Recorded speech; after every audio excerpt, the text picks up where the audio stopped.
Sí, doctor, sí se le escucha. Gracias. Entonces, hoy día hablamos sobre parasitosis intestinal. Vamos a ver generalidades, los cuadros clínicos más frecuentes y principalmente, pues, vamos a hablar de dos grupos, los protozoos y los helmintos. ¿Ya? Esos dos grupos que son organismos que viven, pues, en otro organismo, en este caso el ser humano, ¿no?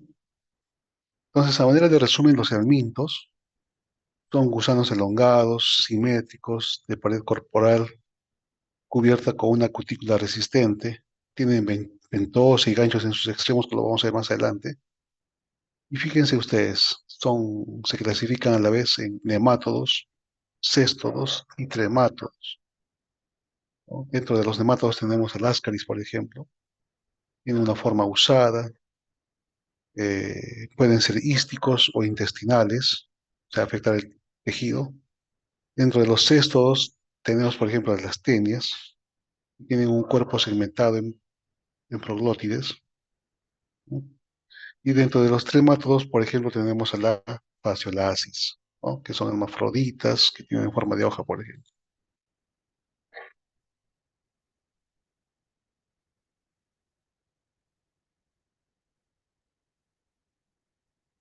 Entonces, y dentro de los protozoarios, pues también que son organismos unicelulares, a diferencia de los anteriores, ¿no?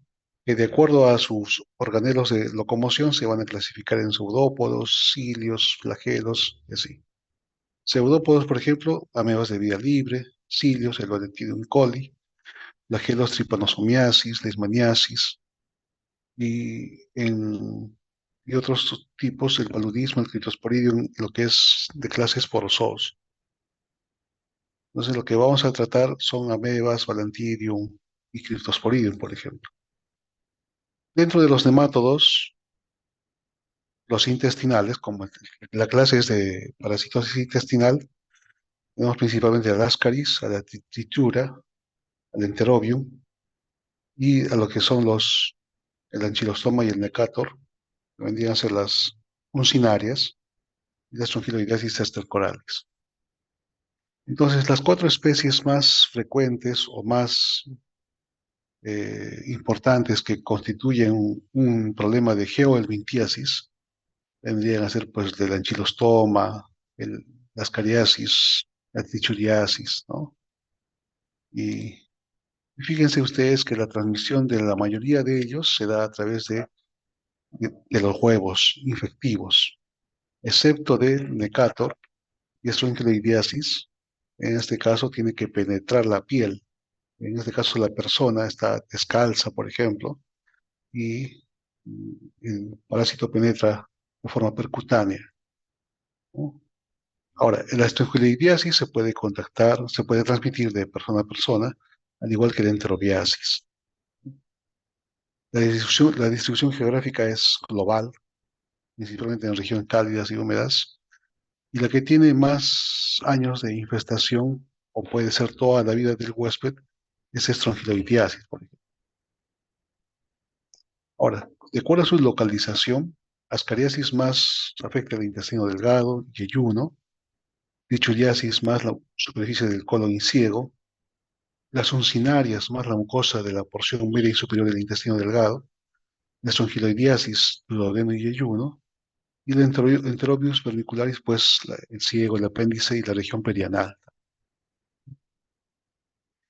En cuanto a la distinción del Ascaris lumbricoides, vemos que es que en la parte superior acá, el Ascaris lumbricoides, el Ankylostoma duodenale y la Strongyloidiasis estercoralis, estos tres parásitos recordarán ustedes el ciclo de luz, ¿no? Lo de luz que ascienden, que una vez que llegan al intestino, ascienden, ascienden, bueno, invaden la vía sanguínea, pues llegan hasta los pulmones, y de los pulmones ascienden por la tráquea y los bronquios, o los bronquios y la tráquea, y después nuevamente son deglutidos, ¿no? Todo es el ciclo de luz. En estas fotos, en la parte superior, vean ustedes un huevo mamelonado de Ascaris lumbricoides, después sigue un huevo de Trichuriasis, al costado un huevo de Enterobius, más abajito uno de Strongyloidiasis. Esta larva es de la larva de Strongyloides stercolaris y este huevo es de Ankylostomiasis. Entonces, las Ascaris lumbricoides, como ven ustedes ahí, la, la hembra es la que tiene el mayor tamaño, afecta principalmente el intestino delgado y tiene una fase migratoria, ¿no?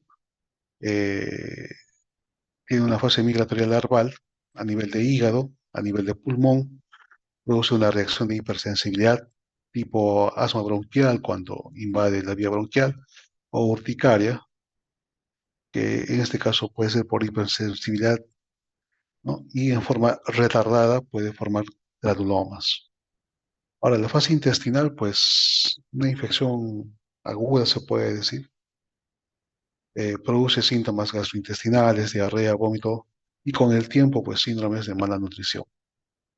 Y también hay migraciones erráticas donde el parásito puede ascender por la vía respiratoria y en este caso ir hacia la nariz, hacia la boca, por ejemplo, ¿no? Como ven ahí en la foto, ¿no? Son migraciones erráticas. Entonces, los parásitos adultos viven en la luz del intestino.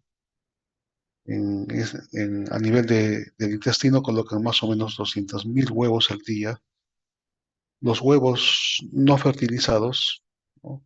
Y en este caso ya los huevos salen al medio ambiente y se desarrollan hasta la infectividad dentro de 18 días a semanas, ¿no? Después, en el lugar 3, en el paso 3, hay una ingestión de huevos fertilizados ya infecciosos y estos eclosionan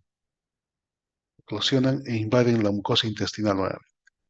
Y en la mucosa intestinal, a través de las vénulas portales, ascienden hacia el tejido pulmonar. Y después pasa el ciclo de luz y nuevamente llega al intestino delgado. Entonces, al momento que pasa por la vía respiratoria, pueden presentar síndromes, por ejemplo, el de Loeffler, ¿no? Que son síntomas de hiperreactividad principalmente, tos no productiva, dolor torácico, fiebre y eosinofilia, ¿no? Es denominada la neumonía eosinofílica, por ejemplo. Igual a nivel intestinal puede producir síntomas o cuadros de obstrucción intestinal y de malnutrición, ¿no? Las obstrucciones intestinales, la obstrucción intestinal y a la vez se puede dar obstrucción de los conductos biliares, pancreáticos y asociarse pues a cuadros clínicos comprometiendo estos órganos. Pueden darse casos severos de formación de ovillos a nivel intestinal, ¿no? Y eso es en sí la ascariasis. En cuanto a diferencia de ascariasis, trichuriasis, afecta el intestino grueso, afecta el intestino grueso, la más grande en este caso es el macho, de 3 o 4 centímetros, y tiene, fíjense, un extremo filiforme, ahí ven ustedes, que se introduce en la mucosa intestinal, y una región posterior gruesa, y que en el macho es curvatura posterior, en curva, y en la hembra es recta, por ejemplo. Igual, dejan sus huevos, en este caso, el ser humano elimina los huevos no embrionados en heces fecales. Estos, en estos huevos, en el medio ambiente, se desarrollan los embriones y así los huevos embrionados o infectivos pasan a contagiar por vía oral otra vez, ¿no? A nivel del intestino delgado penetran las glándulas del Ibercum y se enclavan en forma de lancetas a nivel de colon, no grueso. Entonces, esta es la patogenia. Vean ustedes la mucosa intestinal, la infinidad de parásitos que se ven ahí. Hay focos hemorrágicos, el paciente puede tener anemia intensa, heces frecuentes, con poco volumen y sangrado, tenesmo en otras palabras, y poco a poco esto puede llevar a otra complicación que es el tenesmo rectal, o el prolapso rectal, perdón, el prolapso rectal. Enterobiasis, otro nematodo, que igualmente uno se contagia por la ingestión de huevos embrionados que pasan a ser infectivos a nivel intestinal, ¿no? Entonces, alcanzan la mucosa oral por manos del portador.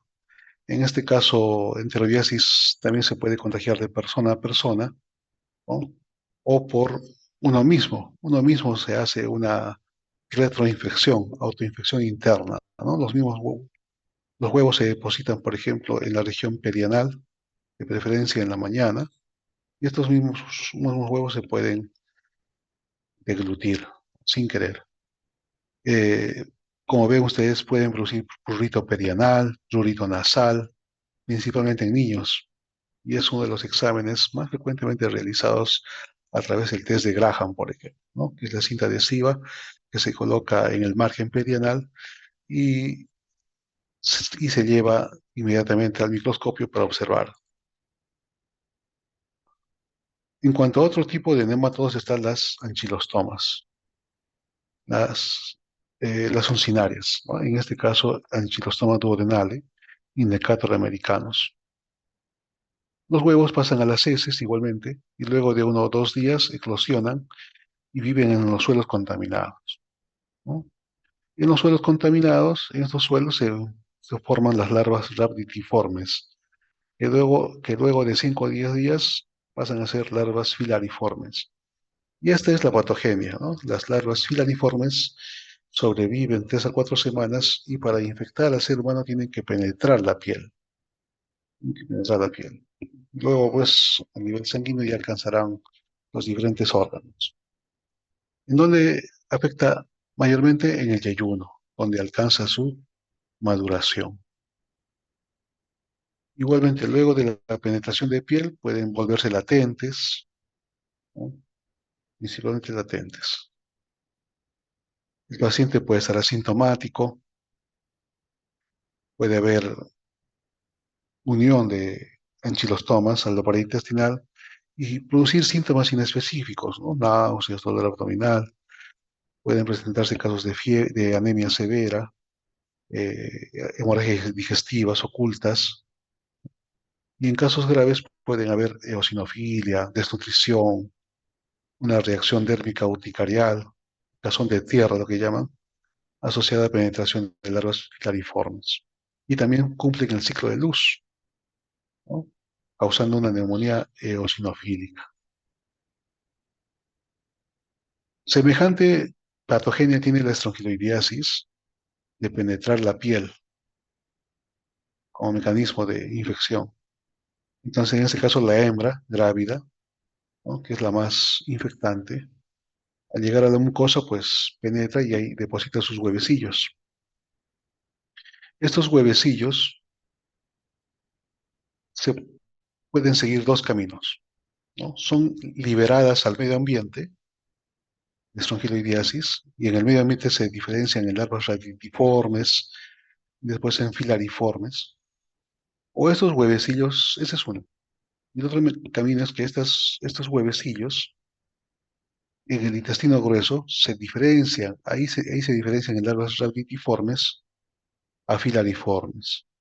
Entonces, hay tanto una autoinfección como una infección externa, ¿no? Esos 2 ciclos pueden pasar con la estrongiloidiasis.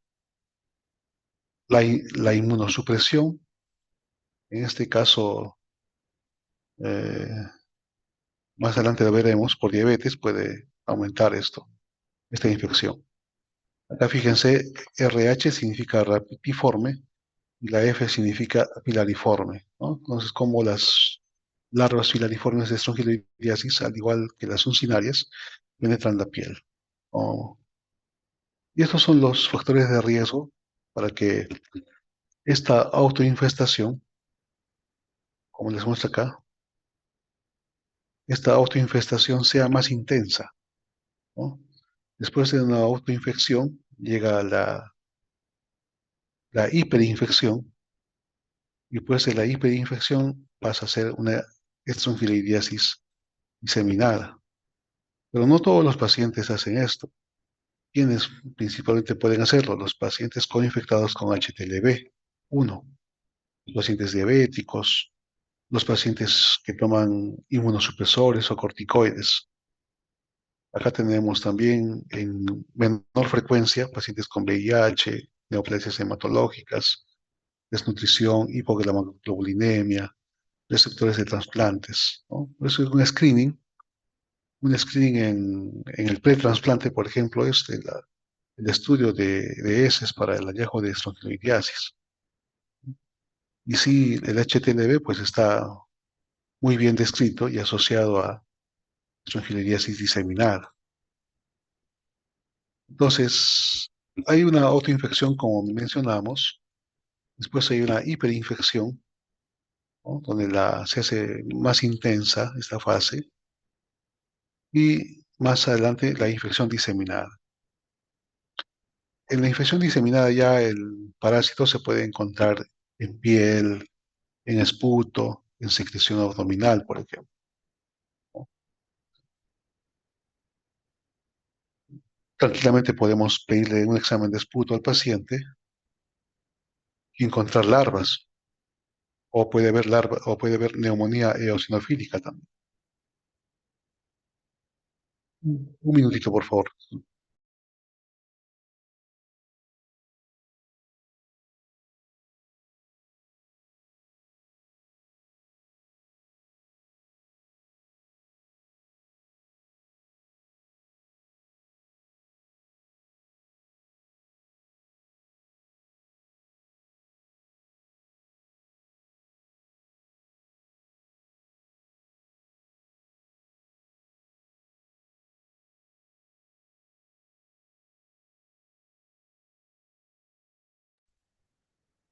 Ese es son los cuadros clínicos de estrofilidiasis diseminada.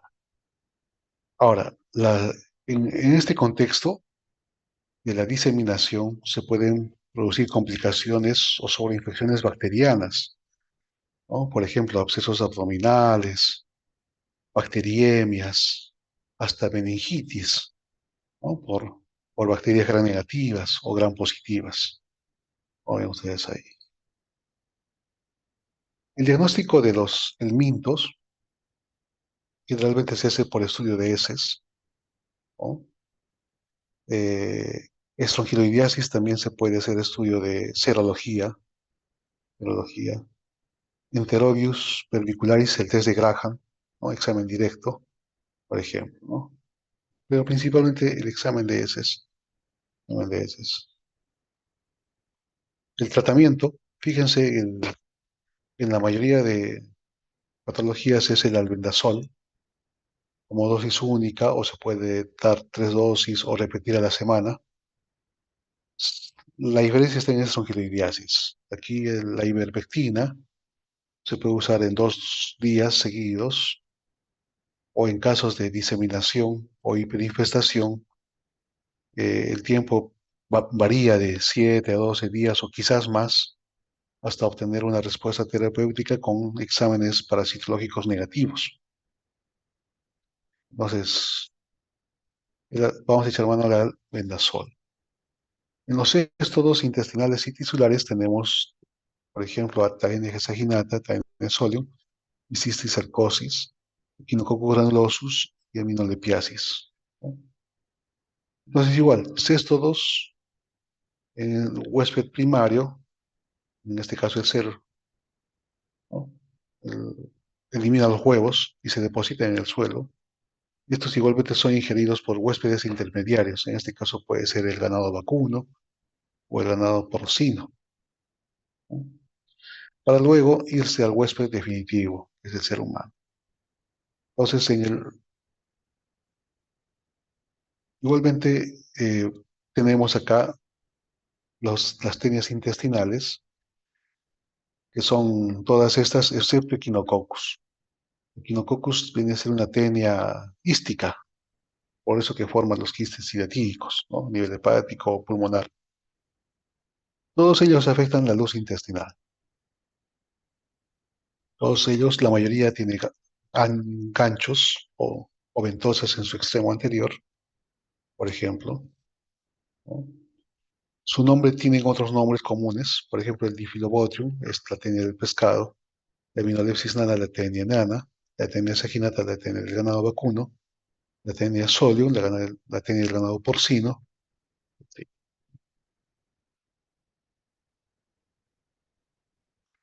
Igual, la cisticercosis, en este caso por la Taenia solium, al producirse infección del sistema nervioso central, ¿no? Pueden presentar diferentes presentaciones clínicas. Pueden tener una fase asintomática, una fase vesicular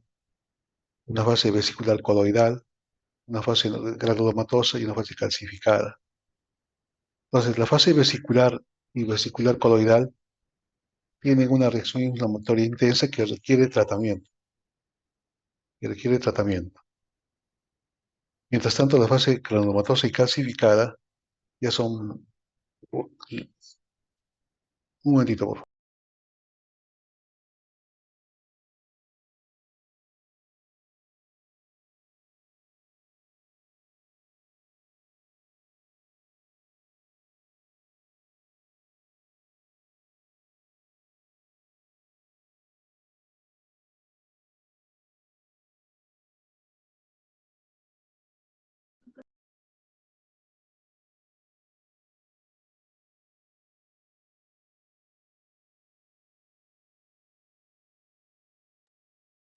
Entonces, la fase vesicular y vesicular coloidal son quistes viables. Y en un mismo paciente pueden coexistir todos. Por ejemplo, acá en este gráfico hay una resonancia. Tenemos la parte oscura que es un quiste con una escólex ahí adentro en la flecha blanca. Y más afuera en la flecha negra una lesión calcificada. Este es el estado vesicular de la necrosis y psicosis. Entonces acá tenemos estado vesicular y estado calcificado. Aquí tenemos el estado vesicular coloidal, ¿no? O un edema periférico, que se ve ahí. Y las calcificaciones también, en otra foto en foto B, ¿no? En este caso sí, el paciente requiere tratamiento. Cuando son una o dos lesiones, es más fácil tratar al paciente. Y aquí, en esta forma, se ven del estado granulomatoso nodular, ¿no? Que ya está en su ya está entrando acá una fase de degeneración. Entonces, tanto la fase vesicular coloidal y quística, pues requieren tratamiento. Antes de iniciar tratamiento parasitario, para necrosis y cercosis hay que hacer un fondo de ojo, ya que estaría contraindicado en caso de encontrarse contraindicado el tratamiento. La difilobotriasis, en nuestro país, el difilobotrium más frecuente es el adenocephalus pacíficos, aunque sea asociado a pinípedos, por ejemplo, morsas, perros y chacales. Igualmente, el ser humano se va a contagiar por la ingestión de peces infectados, ¿no? Que las finales van a alojar en la parte muscular, pues, los crustáceos infectados. Igualmente, el mecanismo de transmisión es por la ingestión de pescado crudo o poco cocido, el periodo de incubación de 4 a 6 semanas, y puede producir anemia megaloblastica con deficiencia de vitamina B12 y eosinofilia en 5 o 10% de casos. Y las complicaciones son semejantes a ascariasis, por ejemplo, obstrucción intestinal, colangitis, colecistitis, pancreatitis.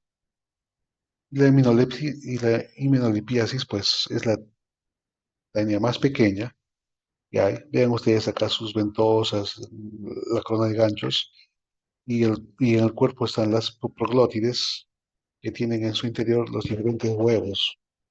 Son unas proglótides grávidas. Entonces, sus huevos son redondos, ovalados, miden de 45 a 50 milímetros de diámetro. La forma infectante acá del huevo, la larva, que se encuentra en este caso se encuentra en las ratas, en caso de la imenolipiasis nana, o se encuentra en los insectos. En este caso vendría a ser como pulgas o piojos, en caso de himenolepsis diminuta. El diagnóstico igual se va a realizar a través de examen de heces para hallar los huevos, ¿no? O pues se podrá identificar también las proglótidas al examen directo. En caso de quinococosis, ya sea en caso de neurocisticercosis, pues echamos mano de las imágenes y la resonancia magnética es la imagen gold estándar. El tratamiento en caso de que la TN afecte la luz intestinal, ¿no? Sin afección del sistema nervioso, se podrá usar niclosamida o praziquantel, dosis única. Y en neurocisticercosis el tratamiento de lesión es albendazol.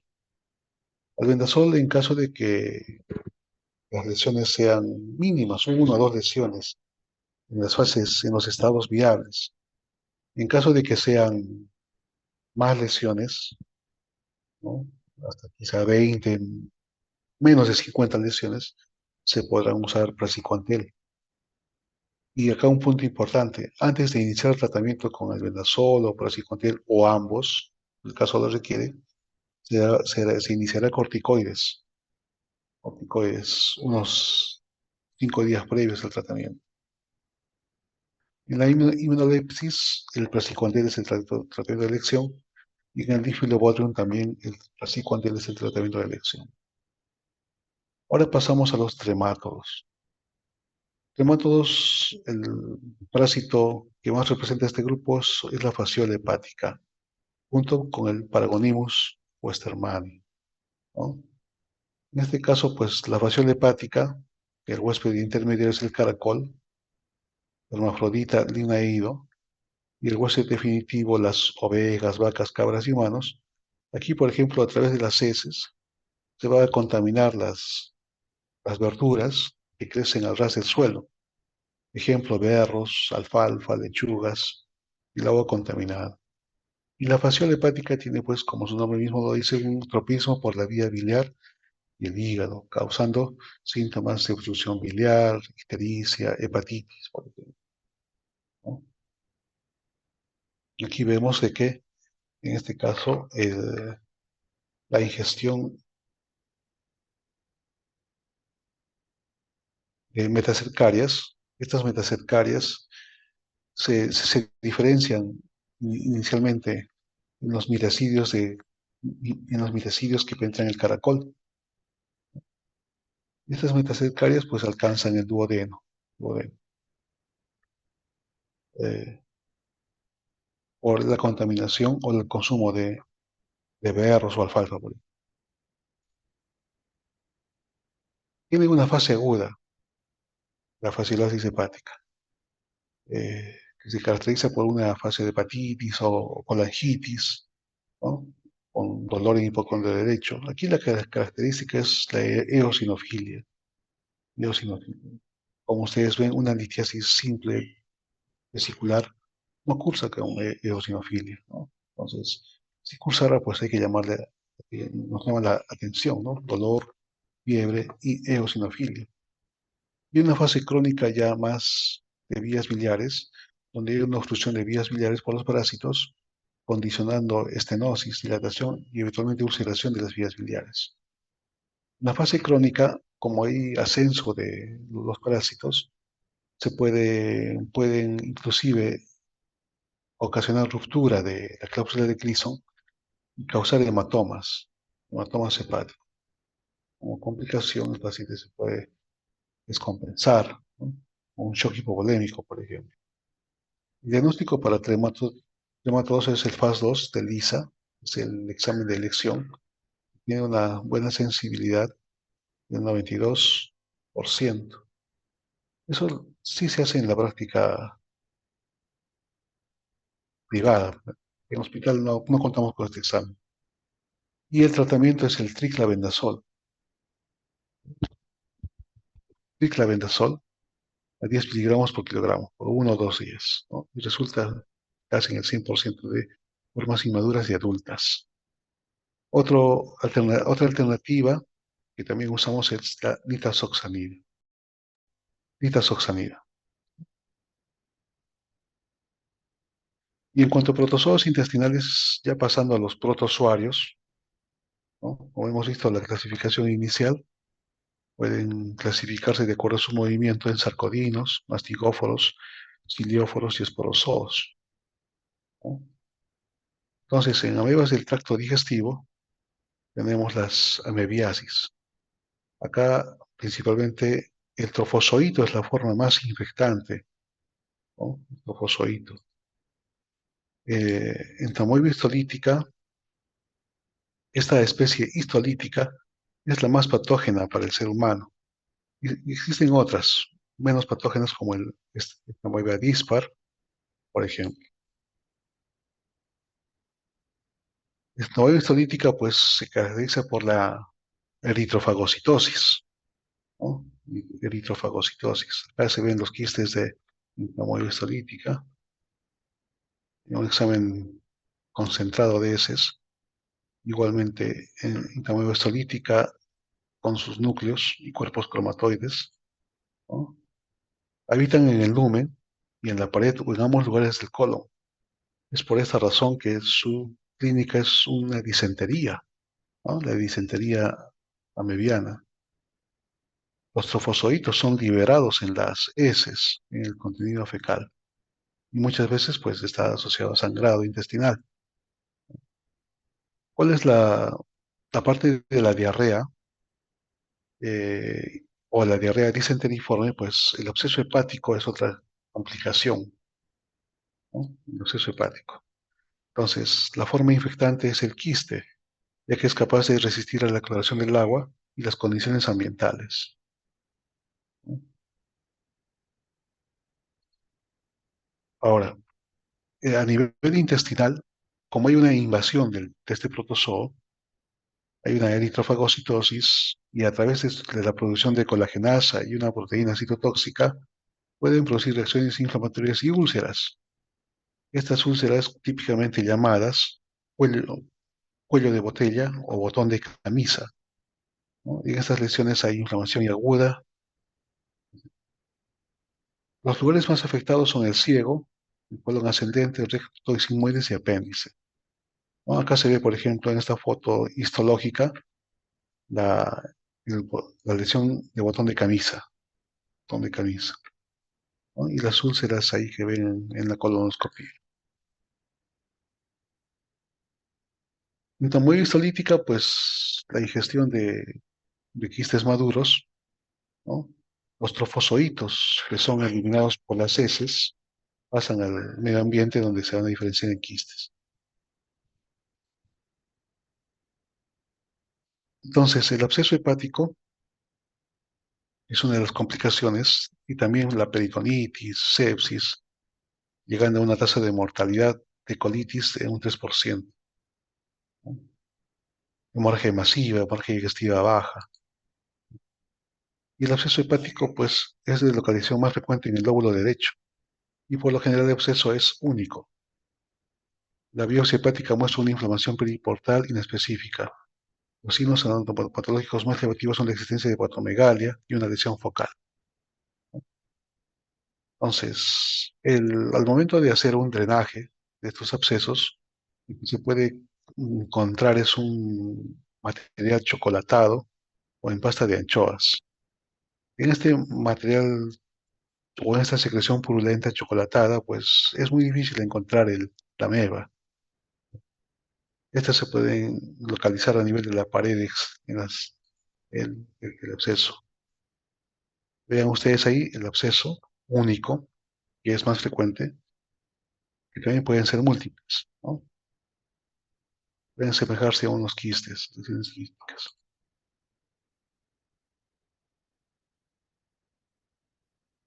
Acá tenemos una complicación de un absceso hepático amebiano con una ruptura al, al tórax, produciendo un derrame pleural, ¿no? Derrame pleural o un absceso pleural. El diagnóstico se hace por la detección directa de los trofozoitos en heces o también por exámenes serológicos para detectar anticuerpos parentamoeba histolítica en el 95% de pacientes con anorexia. El tratamiento de elección es metronidazol. Metronidazol, alternativa nitazoxanida.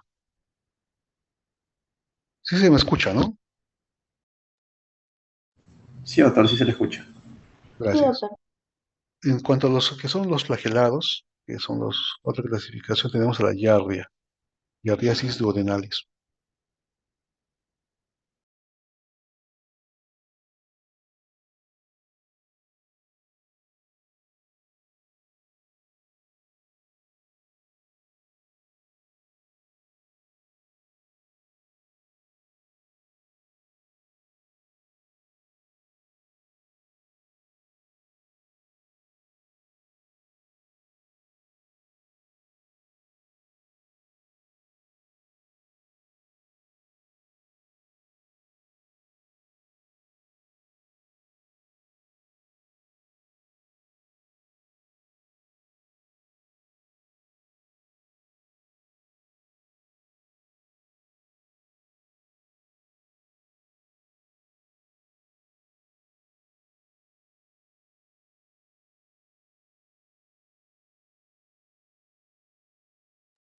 Igualmente acá en giardiasis, vean la morfología del trofozoito, es uno de los parásitos más simétricos, se puede decir más simpáticos, ¿no? Porque tiene sus cuatro pares de flagelos, cuatro laterales, dos ventrales, tiene una forma de pera, son trofozoitos que ven ahí, y los quistes, ¿no? Que tienen forma quística, ¿no? O sea, cuatro núcleos. Igualmente, nos vamos a contagiar por los alimentos contaminados, los trofozoitos eliminados por las heces, van a diferenciarse después en quistes, ¿no? Eh, Afecta principalmente el duodeno y yeyuno, no invade la mucosa intestinal y tiene tiempo de incubación de 2 semanas. Aquí el cuadro clínico es una diarrea aguda o una diarrea persistente, con pérdida de peso, puede haber síntomas de dispepsia, ¿no? Síntomas de dispepsia, distensión abdominal, dolor abdominal, anorexia, flatulencia o diarrea explosiva, maloliente, pérdida de peso. Y en forma crónica, pues el paciente puede tener distensión abdominal, heces malolientes, flatulencia, ¿no? Es una forma crónica de giardiasis. Y es muy difícil hallar los huevos en el examen directo de heces. En los niños pueden producir malnutrición, se puede dar en contagio de persona a persona en homosexuales. Otro factor de riesgo es el tratamiento de antiácidos, la hipogammaglobulinemia, principalmente inmunoglobulina A. El diagnóstico se hará por examen directo de heces, parasitológico seriado. Esta foto que ustedes ven ahí es desde inmunofluorescencia indirecta para los anticuerpos frente a los quistes. También se puede hacer la cuerda encapsulada, que es como una cuerda microscópica, ¿no? Una cápsula endoscópica, perdón. Y el tratamiento de lesiones con metronidazol, alternativo nitazoxanida. En pacientes inmunosuprimidos, pues metronidazol más albendazol. Pero frecuentemente utilizamos metronidazol y como ya se están dando cuenta, la nitazoxanida es otro agente importante. En cuanto a los ciliados, el Bacterium coli también tiene su forma de trofozoito y de quiste, ¿no? Trofozoito y de quiste, vean ustedes ahí la forma quística. La forma de trofozoito acá, una foto, sus cilios, y la forma quística, en otra foto. Igualmente por la contaminación de alimentos. Y este protozoo ciliado afecta el intestino grueso del cerdo, que es el reservorio de la infección. Afecta, en caso de nosotros, nos afecta el intestino grueso, el colon, ciego, recto y sigmoide. Y puede invadir la mucosa intestinal, causando disentería igualmente y enteritis, ¿no? Al nivel, si es que hubiese invasión, puede producir úlceras planas, redondeadas y múltiples de cuello ancho, bordes edematosos, necrosis, escasa infiltración de neutrófilos. Ahora, la mayoría son infecciones asintomáticas y sintomáticamente puede producir diarrea, deshidratación, dolor. Igualmente síntomas inespecíficos.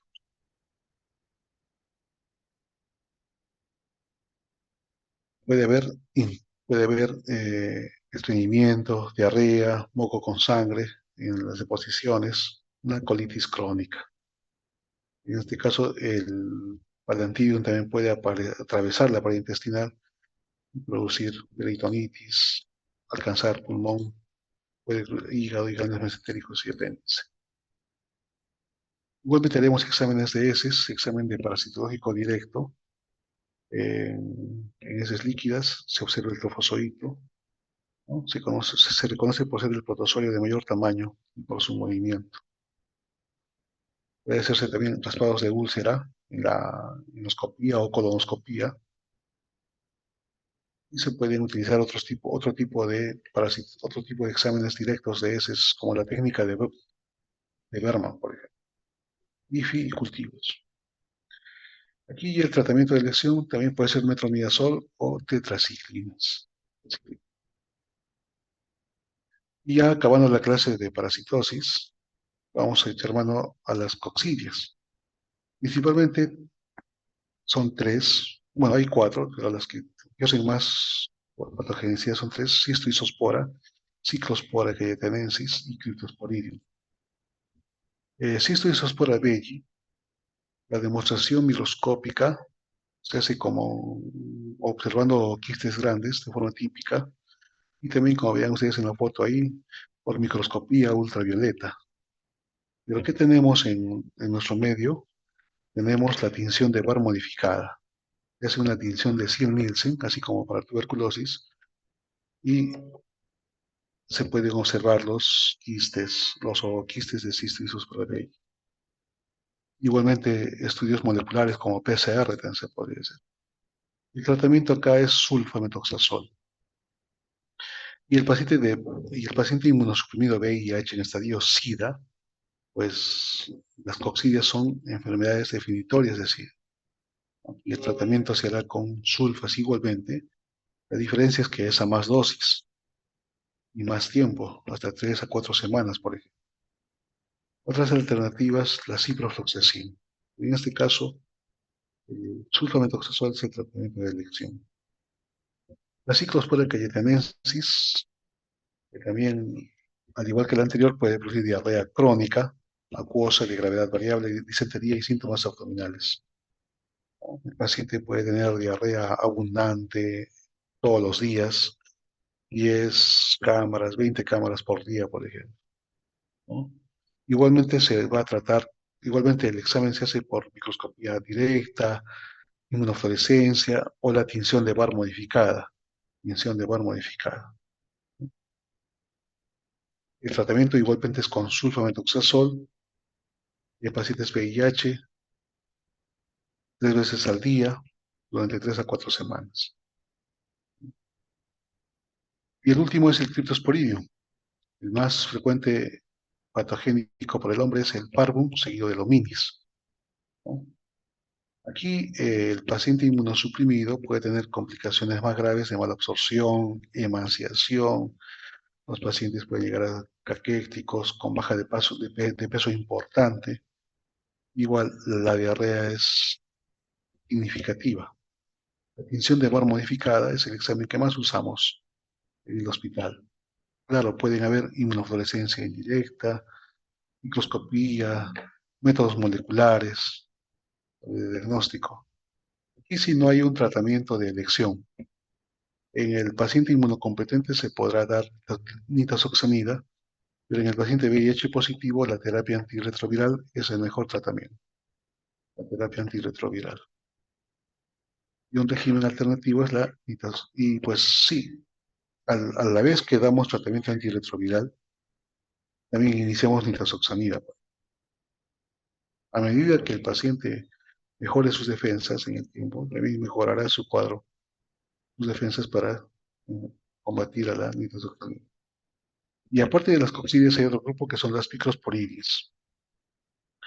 Quizás hayan escuchado de Enterocituzum, Encephalotisum, sí, ¿no? Microsporidium. Y también son causas de diarreas crónicas en el paciente, VIH. El tratamiento de elección en estos casos es el inicio de larga. Hay que iniciar el tratamiento antirretroviral para mejorar la inmunidad. Además de hacer un compromiso gastrointestinal, también puede ser una infección diseminada, ¿no? Igualmente, la inmunofluorescencia, métodos moleculares nos ayudarán a distinguir eh, los quistes de los polidiasis. Formas diseminadas, como queratoconjuntivitis. Hasta el momento hemos tenido no es muy frecuente en la práctica clínica la microsporidiasis, pero sí sería importante contar con métodos moleculares también para que nos ayuden a diagnosticar, porque muchas veces no lo pensamos o por falta de diagnósticos moleculares o inmunofluorescencia, quizás se nos pase ese diagnóstico, ¿no? Entonces, el albendazol es el tratamiento de elección, 2 a 4 semanas, pues puede ser más tiempo inclusive, y hasta en pacientes VIH más tiempo, hasta 6 meses. Y otros protozoos con otro rol no definido vendría a ser Blastocystis hominis. Todavía está la disyuntiva de que si es un patógeno comensal, perdón, si es un parásito comensal o es patogénico. Pero de no encontrarse otra causa de diarrea, por ejemplo, en el paciente VIH, se le podría dar, o en el paciente inmunosuprimido se le podría dar valor iniciando metronidaz.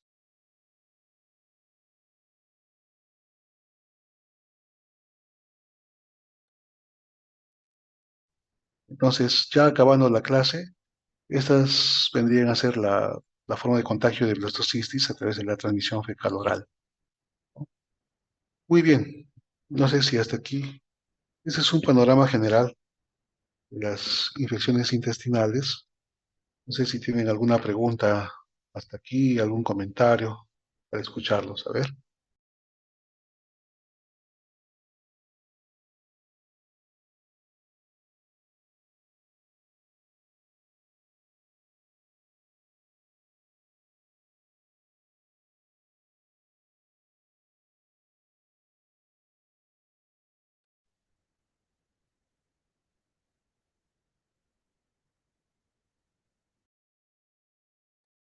Sí, algún comentario, alguna pregunta.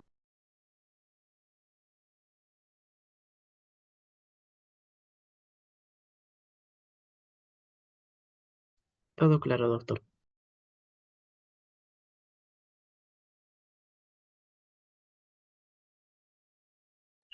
Muy bien, muchas gracias a todos ustedes por su atención. Bueno, igualmente le comparto las clases a su compañero, ¿no? Buenas tardes a todos. Buenas tardes. Muchas gracias, doctor. Gracias, doctor.